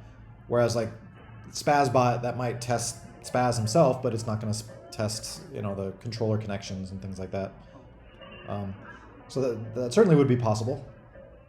But just want to mention like there is a reason for how it's set up. Oh my God, it's still going.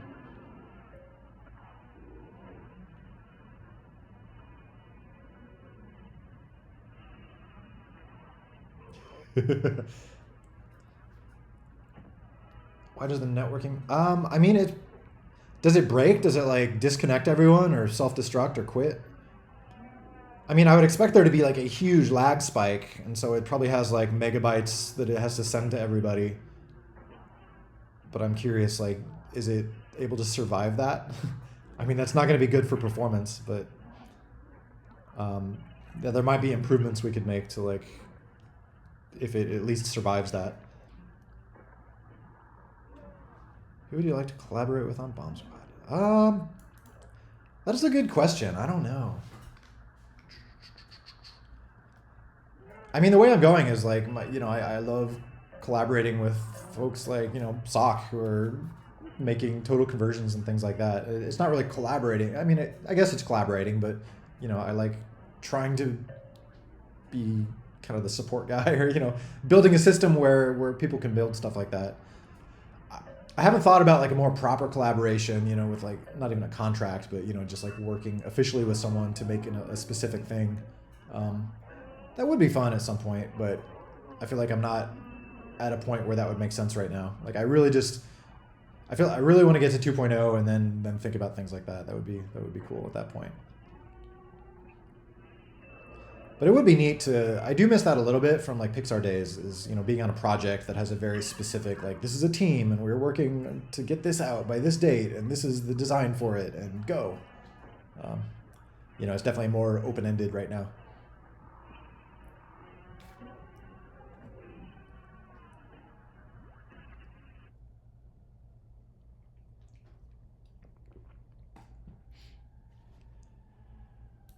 But yeah, I'm hoping, like I said, the networking code is a little ugly right now. So hopefully for Scene V2 or something, I can clean that up to where people could debug things like this themselves a little bit easier.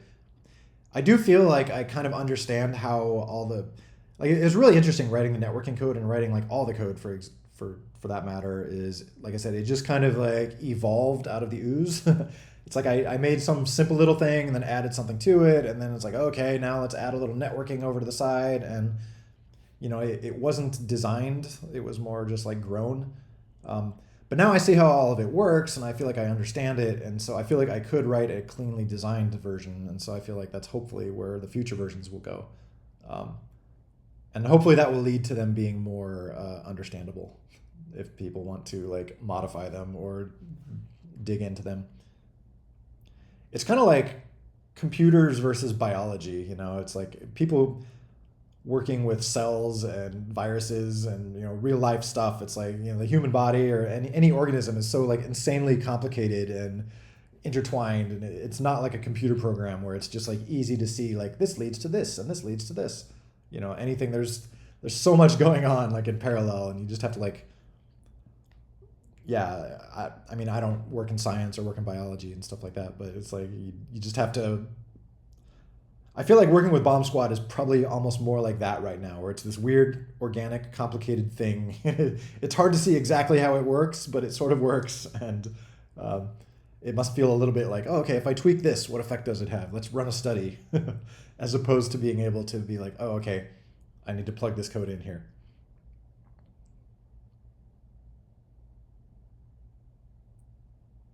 Rake. Aw. Yeah, I mean that I would be curious what's breaking there, but I'm not surprised it's breaking if you're, yeah, spawning 1,000 nodes. There is some limit on concurrent number of nodes. I forgot what it is, but some source file has like a absolute node limit. It will complain if you try to go past that. Um, I don't think it's less than 1,000, but I could be wrong. At some point it was like 256 or something, but I think that was a long time ago. I think it must be more than that because people are doing way bigger things. I mean, there's probably a part limit too. I don't remember. Again, this like that code it's so old at this point. Like I haven't touched. I vaguely know that there's limits in there, but I don't remember what they are.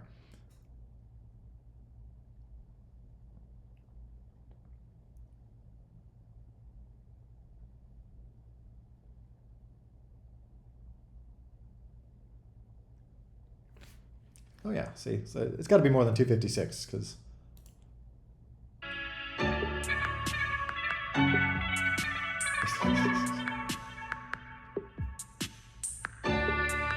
Oh, okay. Did it crash? Like, did it eventually crash? Was there a certain like number it got to? I probably could find that source Ballistica. Scene v1. It's probably in. I'm going to say support scene maybe.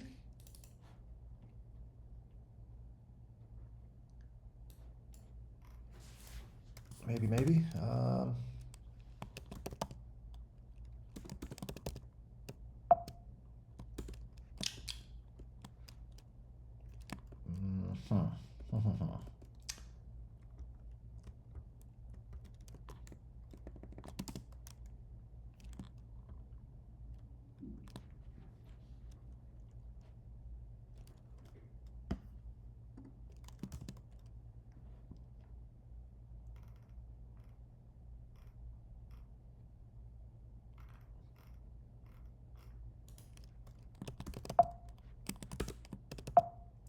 Well, not finding it at the moment, but yeah, it's probably in there somewhere.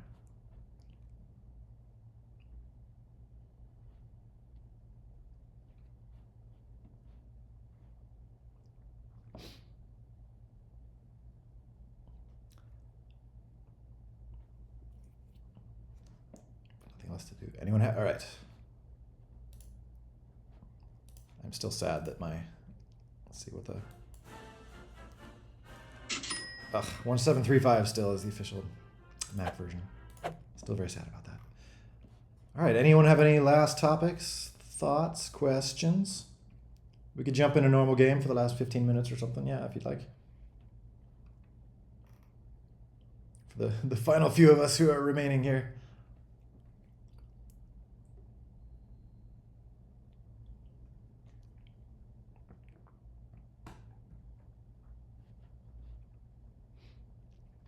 All right, what's a good, someone have a good like central location? We could all join a particular server. Hey, E328.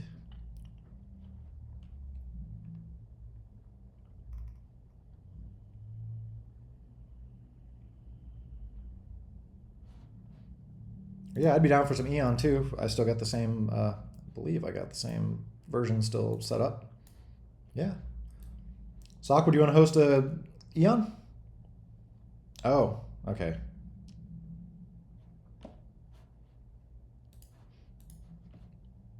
Oh, is this a question about tokens and whatnot? I'll go ahead and answer that. So BS Pro, I'm not going to remove any benefit, or any people who have BS Pro will still have all the BS Pro benefits. So no ads and everything else it grants. Nothing's going away. So BS Pro is still worth getting if you want to get it now. At some point, I'll probably get rid of BS Pro and so you won't be able to buy it anymore. And just all the stuff that you would get through that will just be unlockable through tickets or whatever.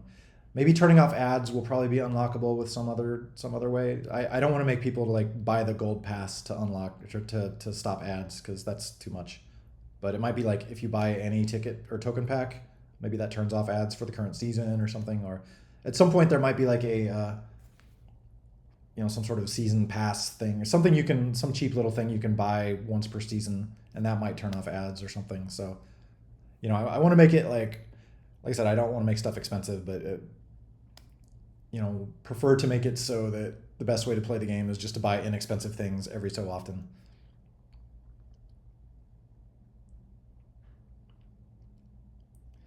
Yeah, again, I'm not. No, the gold pass is only for if you're planning on playing the game for a long time and you think you would be spending a lot on tokens and you don't want to do that. You can get the gold pass. I don't want to. As I mentioned, I almost prefer people don't get the gold pass. I want to. I kind of put that in there as a insurance policy, just so if anyone is feeling like the game is being unfair and too aggressive with purchases, you can just like that's an escape hatch. But I would much rather people just buy token packs occasionally or whatever. And I want to make that comfortable. I certainly don't want to, you know, require a $30 purchase for turning off ads. Like that should be, like I said, I might just make any token purchase turn off ads. Because basically ads are in there for, like that is so the game makes some money from people who don't spend any money on the game, you know? It's kind of like the cheapest option. But if you are, you know, spending real money on the game, then I don't want to be showing you ads because that just makes the game less nice. But yeah, right now, definitely it's not. Gold Pass, there's so little you can use tokens for right now. Like, I would not expect anyone to buy a Gold Pass right now. So...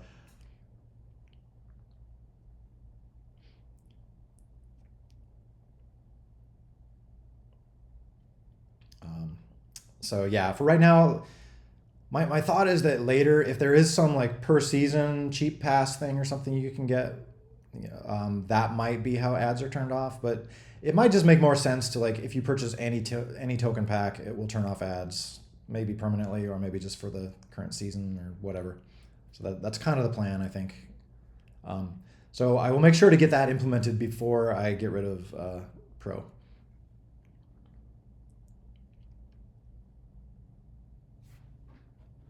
Okay, sorry, I'm like losing here. Or quick vanilla. I'm down for quick vanilla.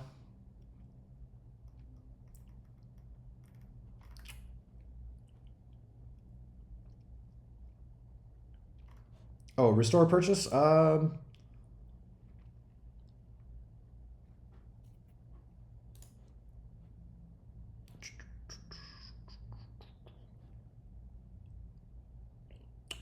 Okay, I can try to deal with this after the... Yeah. Okay, so yeah, I'll try to take a pass on that after. If someone lost Pro, I can hook them up again or fix their account or whatever.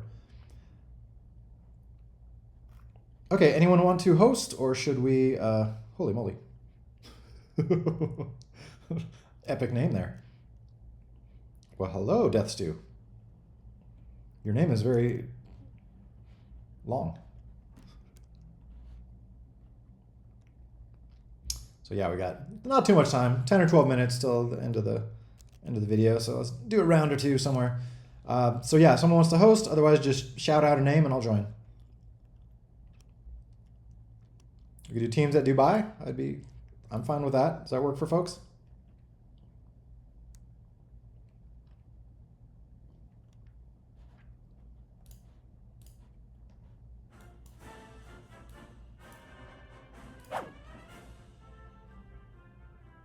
Teams at Dubai 1. Okay.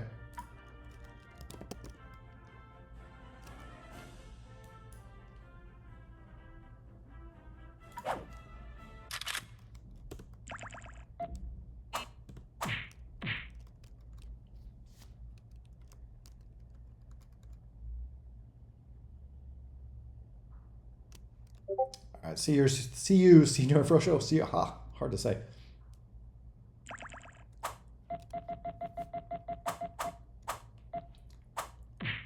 What do you mean by custom texture icons?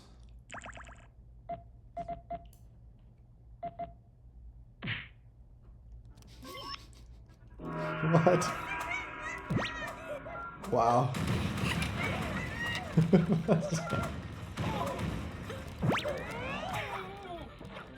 Oh, crazy Unicode and the weird vertical things you can do with it.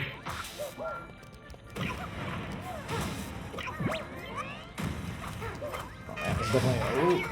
I mean, I'm used to a bit of lag. This is definitely a little bit more than I'm used to.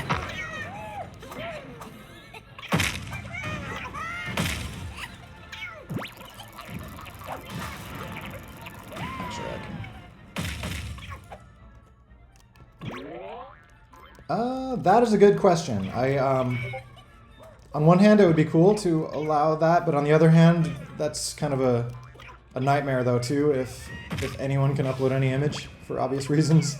I don't know, we definitely need some sort of moderation system there, so I'm kind of doubtful.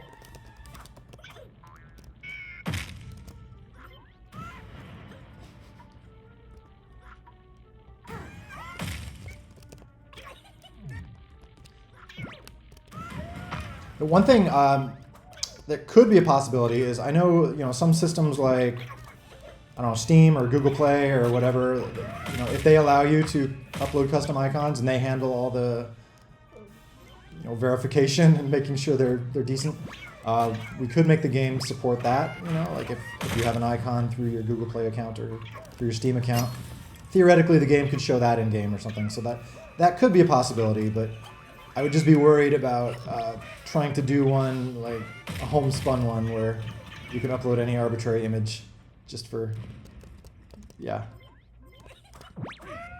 moderation purposes.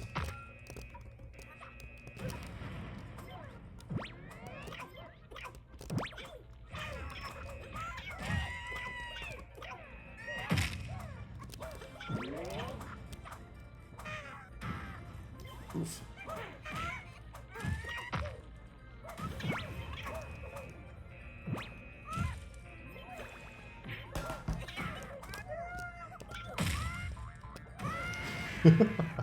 I'm usually useless in these games because it's a bit laggy. I mean, well, and also I'm not, like, great or fully focusing. But I feel like I'm extra bad right now. Well, that sort of worked.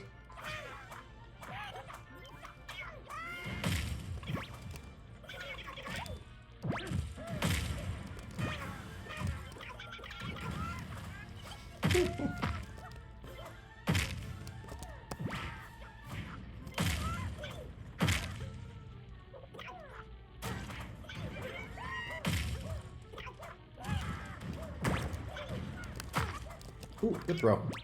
Farewell.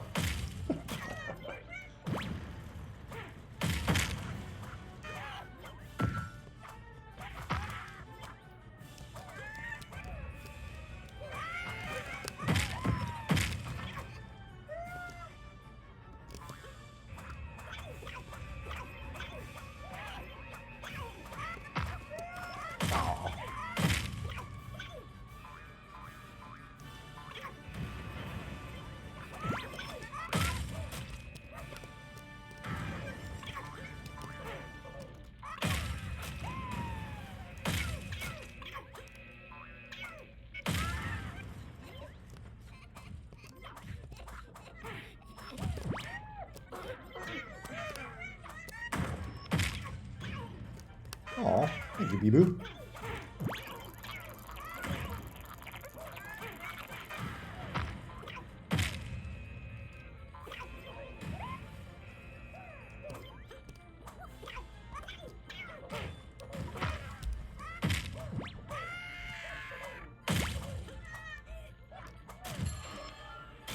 Ooh.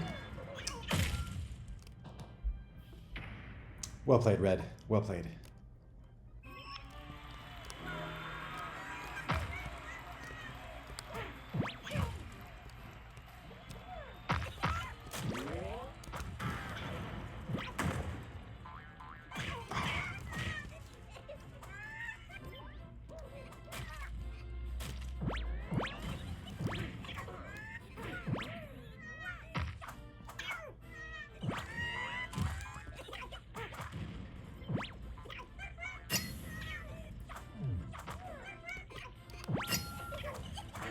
No, no, no. Oh my gosh, oh my gosh, oh my gosh. Ah. Almost saved it.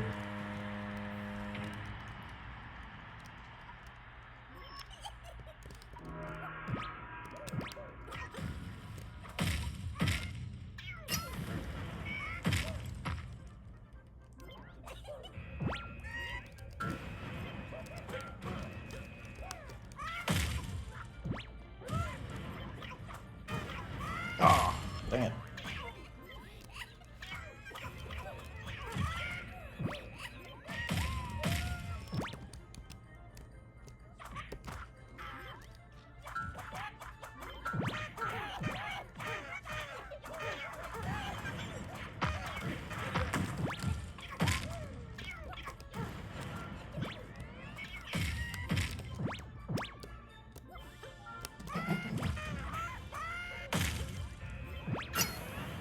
So Arabic language, I assume you're referring to the PC version. That is the number one missing thing on the PC version is the ability to display like Unicode characters, like any Unicode character. That's why certain languages like Chinese or Arabic are not available right now on PC test builds or Linux. So that is kind of a requirement for myself before I release on Steam. So before 2.0, I will have that in there. Like it does support Arabic on like Android.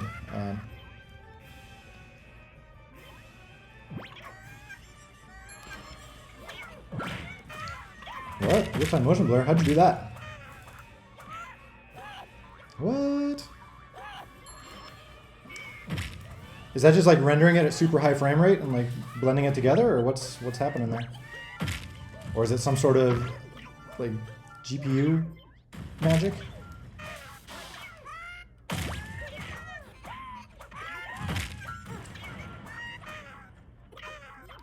That's cool. I'd be really curious to like know how that works, or if that's something I could just like add to the game.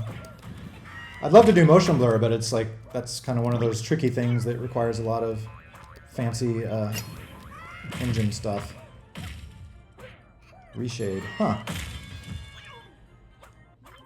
Well, that's cool. Reshade, huh? But yeah, like I said, if there's some, you know, like upscaling or motion blur or, you know, some fancy stuff that like GPUs can, like beefy GPUs can do really easily these days, I'd be happy to like bundle some of that if it was not hard. Obviously, like, you know, a low-end Android phone is not gonna be able to do that, but hey, that's cool. Like for the things that can.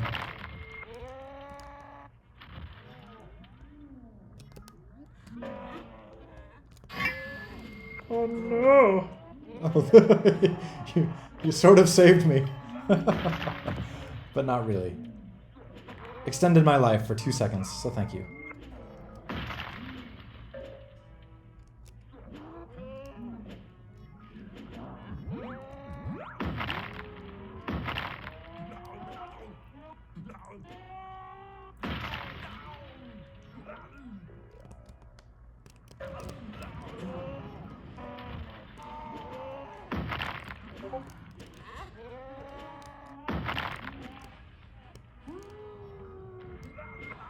Huh.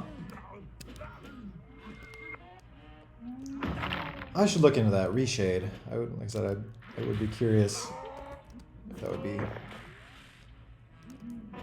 like something I could just like add to the game. Cool.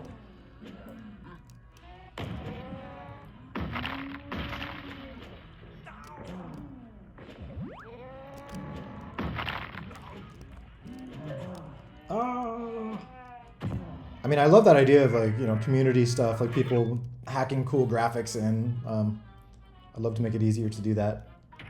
The graphics engine, it's a little bit like the other code I was talking about, where it's a little bit of a, I mean, it's not too spaghettified, but it's a little bit like inelegant. All right, well, I probably should bow out now. That was fun.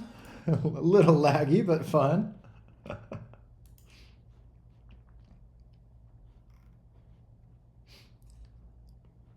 But yeah, I'll definitely take a look at that. So yeah, good game, everyone. Good game. So I guess that's just about all for today. Nothing, yeah, nothing too exciting today. I guess maybe the raffle stuff.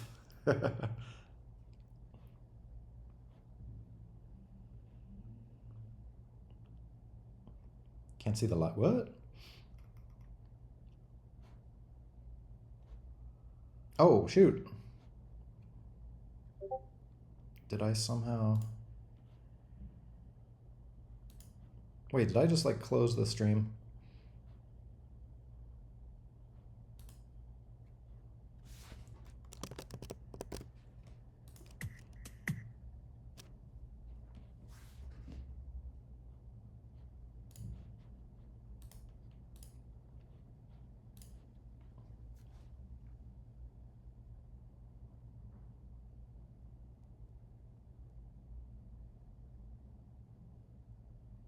That was weird. Okay, I'm gonna have to. I am recording, so I am gonna have to see. Did I like just stupidly close the stream, or? Oh gosh, everyone's joining. Well, so we're just wrapping up here. So yeah, somehow I was closing the game, and somehow it kicked me out of the stream here. Maybe it was like a weird GPU thing or something, where once the game shut down, the stream was like, "Nope, you're done." So, oh well. Well, anyway, so yeah, we're just wrapping up. So if you just joined, sorry, but we're ending for the day. This is just the very tail end of Coffee with Eric. So yeah, anyone have any last questions, comments, complaints, professions? Wait, how old is Eric? What? Are you just like seeing me for the first time? Like, what? Eric's like this old dude. No, I am like super old, yeah. I'm like turned 40 something recently. It's freaking weird. 1.8 will have new stuff. Oh my gosh, I feel like it's like a Twilight Zone. I've just like respawned in the beginning of Coffee with Eric. Yeah, 1.8 will have the new stuff. I'm very close to being done on 1.8, but there's lots of weird side quests that have popped up recently. The main one being that the game's not connecting to servers correctly. I'm trying to fix that because Apple keeps rejecting me because it's not working for them and things like that. And also like the whole token thing, adding tokens, trying to like smooth that over and get that fully implemented. And so it kind of, I'd like to, so that can be used for more things, and then I can turn ticket purchases off. So it's just kind of like simpler and hopefully easy to understand, things like that. But yeah, 1.8 will be coming soon, and 1.8 will have new stuff. So that is, I know everyone keeps teasing me like it'll be coming, never, but no, it'll be coming. Friends list, things like that. That will be the focus for squads mode, which is 1.9. So we just got to get 1.8 out the door, and then I can start focusing on squads mode and multiplayer and fun improvements there. But yeah, one thing at a time, very slowly. Due to technical difficulties. Yeah, I am really curious to see what just happened. Like I very well could have just like closed the stream absentmindedly after I closed the game, but we'll see. I will I'll blur that part out so I don't look like an idiot. Wallace and Gromit collab, yes! I should do that. That would be great. I play my mini golf game. I play in VR, Walkabout Mini Golf. They just did a Wallace and Gromit level, so I'm very excited to play that. New country stickers run. Hopefully 1.8 will be a good excuse to do that too. I know there's a lot of countries people have been asking for, and yeah, I need to deliver on that here at some point. Who are you? I love these random questions. How old are you? Who are you? What's going on here? Where am I? What planet am I on? So, okay. I will try to include Iraq. Yeah, I'll try to include like any countries that are popular, or that where the game is popular. And there's a number of them that don't have flags in there, so I'll try to get those in. I potentially hit the end call button. We will see. So, okay. Anyway, folks, it's been fun. For those of you who just joined, I hope you've enjoyed the last 30 seconds. Oh, more stuff. Aw, thank you, sir. So yeah, likewise, I appreciate you guys. It's like you're all like a big reason why I keep doing the game is just because seeing like the community enjoying it and making cool stuff on top of it and all that stuff. It's just like it's like that me like every time I end one of these, I'm super inspired to just like hit the end call button and get back to work. Like trying to support you guys for the cool stuff you do. So thank you. Who? Except for the person who keeps saying, "Who are you?" Eric, who are you? Who's your daddy and what does he do? So, all right. Well, for real now, yes, I will check DMs right after we get off here. So, from Lander, I will be hitting disconnect here now, possibly for the second time. We're not sure. That's still up in the air, but we'll find out tomorrow on the YouTube video if they don't demonetize me for the song that was in there earlier. So, anyway, been fun, everyone, and I will see all of you folks. I'm not going to say next week. I always say next week, but we're every 2 weeks now. So I will see all of you in the next video. We'll say that. New project showcase. Oh, sweet. That would be awesome. I'd love to see it. So yeah, this goes for any of you. Any of you who have cool mods, any cool things to show, like please just ping me. I mean, you can just bring it up during Coffee with Eric, but we can kind of like mentally schedule some time if you ping me beforehand. What is all this? Is that ChatGPT or is this just like Wikipedia? All right. Well, talk to you folks later. So have a good week and peace out.